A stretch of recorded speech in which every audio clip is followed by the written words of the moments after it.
I've had a busy spring this year. It didn't seem like a busy spring. It doesn't feel like a busy spring. But I noticed that my trail cams, I just have not checked them for a long time. Can't even exactly remember what tree I put them on. So I thought, well, maybe I better get out here and check these things. Okay, here's one of them, and the other one's right down there. Think I'll check them and see what's in there. And after I check the trail cams and show you anything that happens to be interesting on them, we're going to go for our devotion for this week as I talk a little bit about a balance. There's a spot down here over that side by the creek that is right next to you might remember from earlier videos, kind of looks like a pavement almost, like a paved bridge or something. And I've got a lot of pictures down there before. One time I caught a coyote that had stolen a chicken and was carrying what's left of it through here. One time I caught a fox down here. I've caught bobcats in these woods. So I usually try to put my camera around that tree, clean off that little brush there, aim down there at that bridge. Let's do that again this time, and next time we check, we'll see if we got anything. I did a little slipping and sliding, but I got the trail cam set up right where I think I want it, and it is aiming. Big, beautiful old tree, by the way. Right down here at the, I don't know what you call it, kind of a block bridge. And whenever you're jumping, running up and down gullies in the woods, you know the rule. Whatever goes down must come up. So here we head back and maybe come back in another month or two and check them all.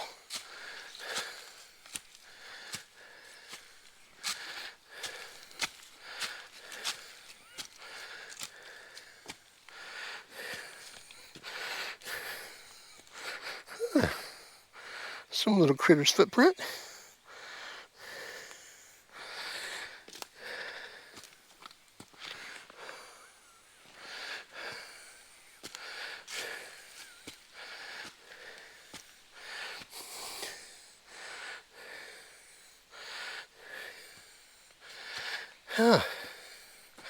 Note to self, whenever you are on an incline where you see prints of dogs and deer that are slipping and sliding and probably screaming on their way down the hill, stay off that hill.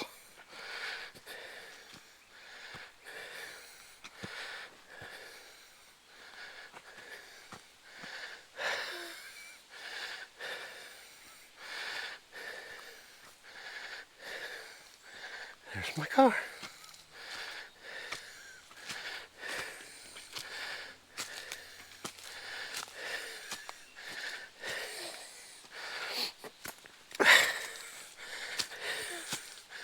Oops.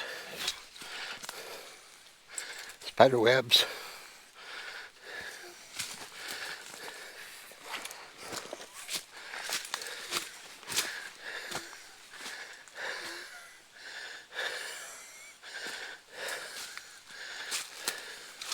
So close, yet so far away.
After Christianity became a legal religion, it became a popular religion. After it became a popular religion, it became a rich religion. And after it became a rich religion and gained a lot of power, some people kind of thought it was watered down and it wasn't the Christianity that Christ taught.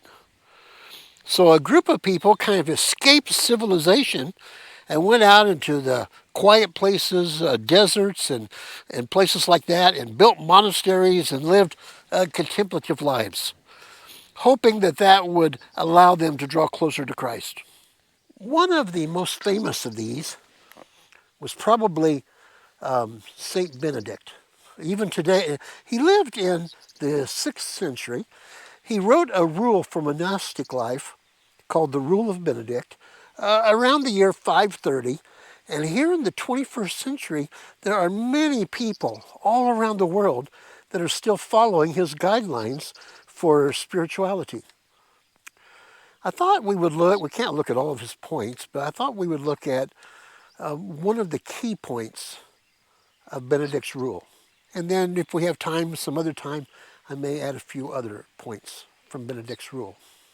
According to the Rule of Benedict, one of the key points for growing in spiritual maturity is the Latin phrase ora et labora, which means prayer and work, a balance. Ora is our prayer time, labora is our work. I've had some monks kind of call me aside and say, what Benedict really meant was ora et labora, labora, labora, labora.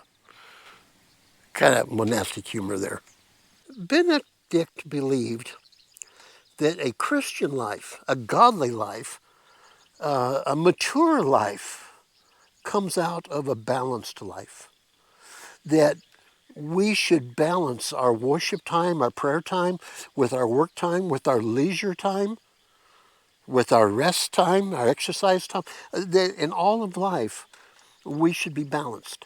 Ora et labora, prayer and work, but also leisure, rest, exercise, all of that should be balanced in the Christian life.